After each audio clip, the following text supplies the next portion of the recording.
Joseph va se... Mais comment il va se révéler? Parce qu'à cette époque-là, les autres nations n'avaient pas les signes de la circoncision. Pour reconnaître que Joseph était leur frère, Joseph devait se déshabiller pour qu'il voie les signes de la circoncision. Qu'on voie que Joseph, il a été circoncis. Parce que l'alliance de la circoncision n'était que l'alliance que Dieu avait conclue avec Abraham. Mando Sobra. C'est pour cela que Joseph ne peut pas se révéler à ses frères devant sa femme. Mamma mia. Alors quand la femme sort, c'est le mystère de l'enlèvement. Quand l'église est enlevée, alors Joseph moderne, qui est le Christ, va se tourner vers ses frères. Oh, alléluia. Alors il a enlevé le vêtement. Il a dit, je suis votre frère, je suis Joseph. Alors ils ont pleuré. Joseph se jeta au cou de Benjamin. Le frère, le fils de sa mère, il a embrassé ses frères. Là, c'est la réconciliation. Quand il pleure, c'est la repentance. Ils vont dire que nous l'avons livré, nous l'avons vendu, alors qu'il était notre frère. Et Israël aussi, après le ministère d'Élie et de Moïse, ils se diront entre eux, vraiment, nous sommes coupables. L'homme que nous avions crucifié, que nous avons pendu au bois, il est notre Messie. Alors la Bible déclare dans Zacharie, ils pleureront comme on pleure sur le fils unique. Wouh! Alléluia!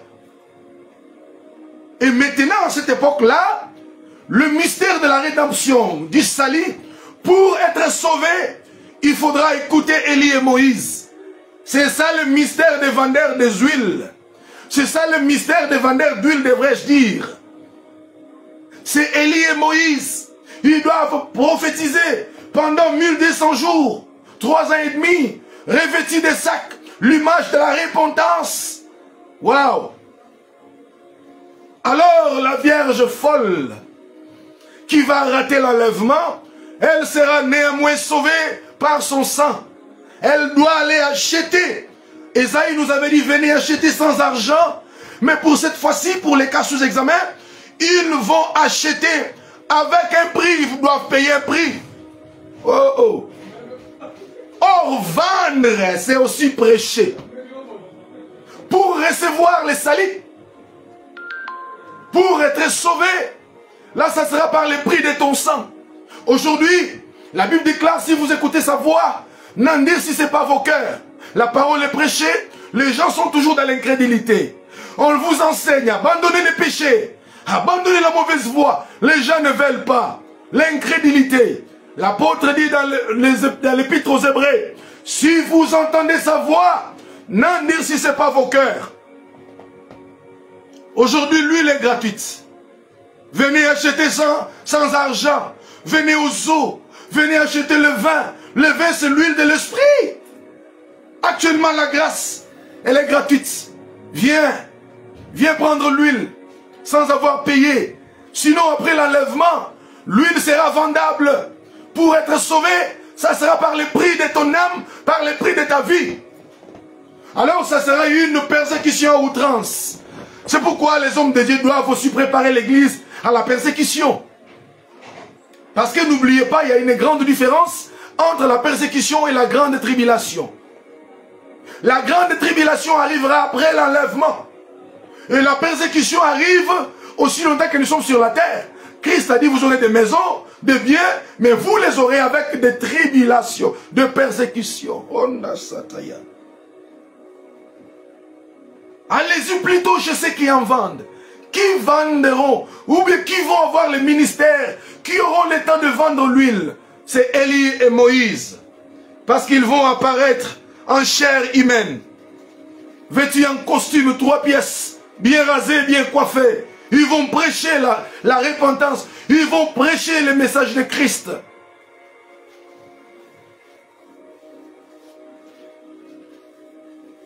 Quand ils sont partis, ils sont allés pour chercher à acheter l'huile.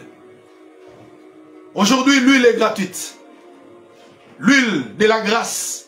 L'huile du salut est gratuite. Venez acheter l'huile sans argent. Venez aux eaux. Et Christ a dit, Jean chapitre 7, verset 37, qu'est-ce qu'il dit? Oh, l'huile sainte coule. Les vendeurs d'huile. Ce sont des mystères de Dieu que nous révélons. Et dans une église où on ne parle que des choses de la terre. Oui. Et après? Parle-nous de ces choses, messieurs. 37.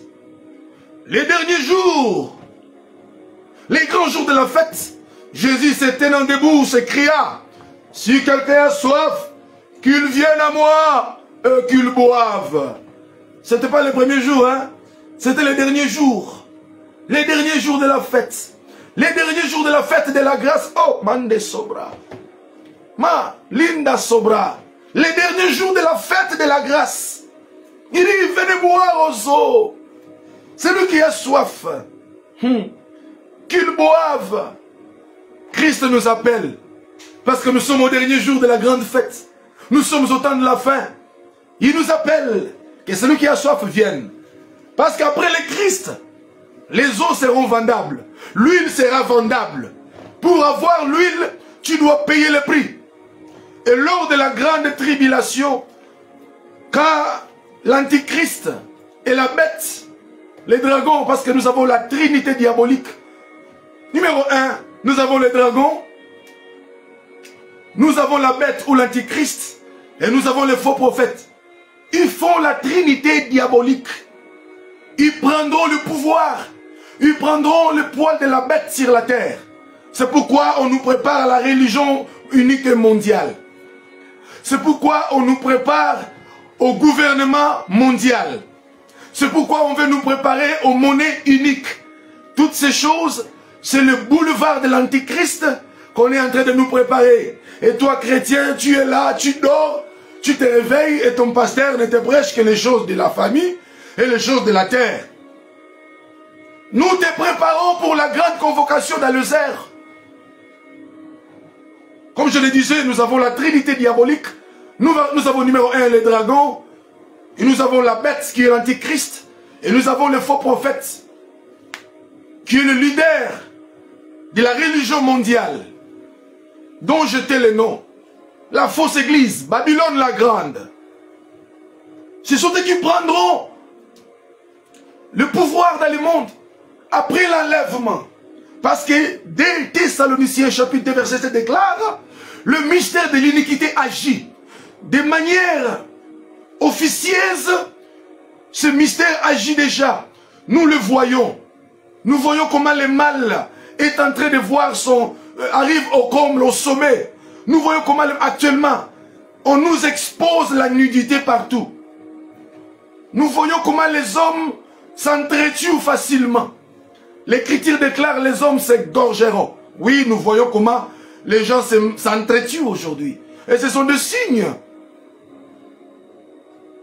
Et quand l'Antichrist prendra le pouvoir, alors on va persécuter tous les bien-aimés qui vont prôner le nom de Christ. Alors on va le faire taire. On va dire, fermez vos bouches. Ne citez plus ces noms-là. Nous ne voulons pas que vous citiez le nom de Jésus. Mes frères, ça sera terrible. La grande tribulation, on te trouve, on te dit, la Bible déclare, tu ne peux pas acheter ni vendre ça la marque de la bête, qui est le 666. Mais c'est quoi la marque de la bête? C'est pas le tatouage de 666. Non. Parce que la bête étant un gouvernement mondial, la bête aura un système. Et ce système-là va imposer tout le monde d'adhérer, de s'adhérer. Si tu ne t'adhères pas dans ce système-là, tu n'auras pas accès à tes comptes bancaires, tu n'auras pas accès dans des centres commerciaux, tu ne peux pas acheter, tu ne peux pas vendre. Donc tu vas t'écrouler. Donc c'est comme s'ils vont te verrouiller partout pour que tu cèdes, que tu entres, que tu adhères dans les gouvernements, dans les systèmes de ce temps-là. Mes frères, ça sera un système diabolique. Très diabolique, je vous dis.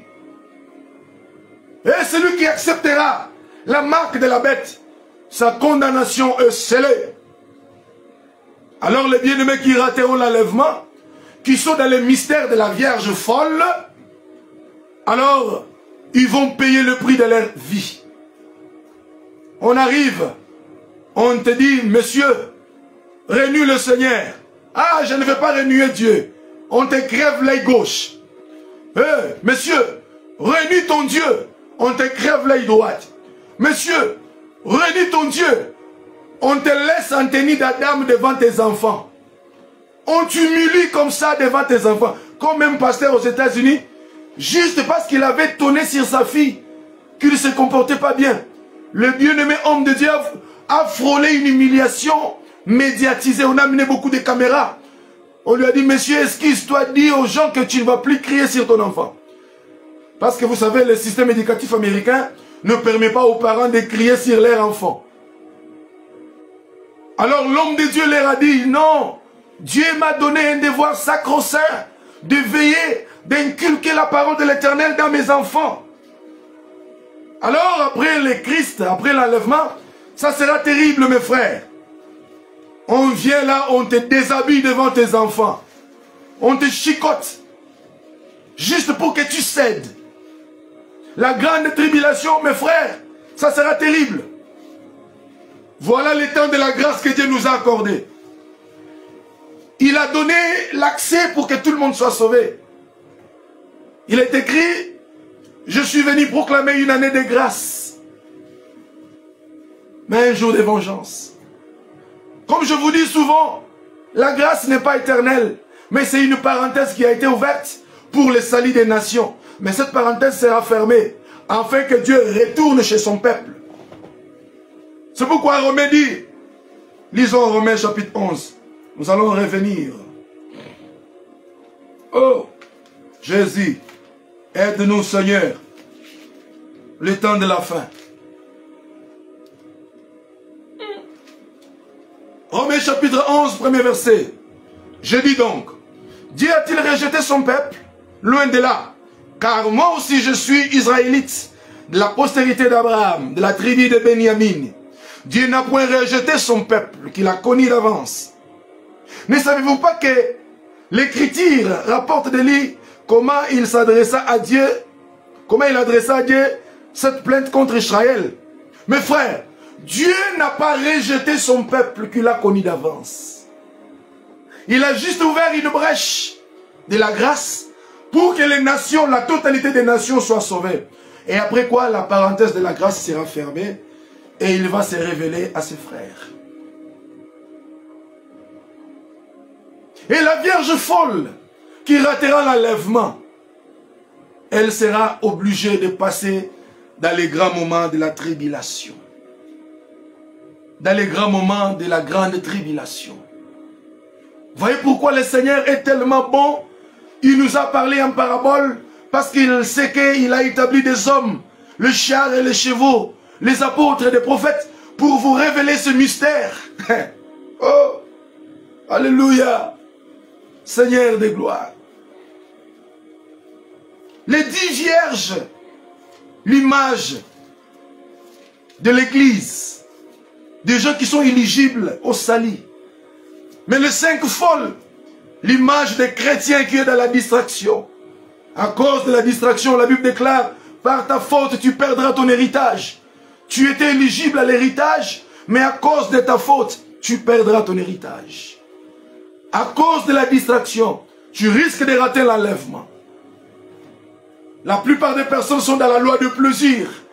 Regarde comment on nous a abrutis sur les réseaux sociaux, sur TikTok. Là, c'est la nudité en live. Toutes les filles veulent s'exhiber. Si elle est là, elle a un habit transparent.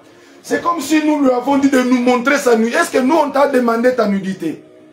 Tu vois les gens s'exhiber. Ce sont les démons du temps de la fin. Et aussi, prophétiquement parlant, nous sommes dans l'âge de l'Odyssée. Il est écrit, tu es aveugle, pauvre et nu.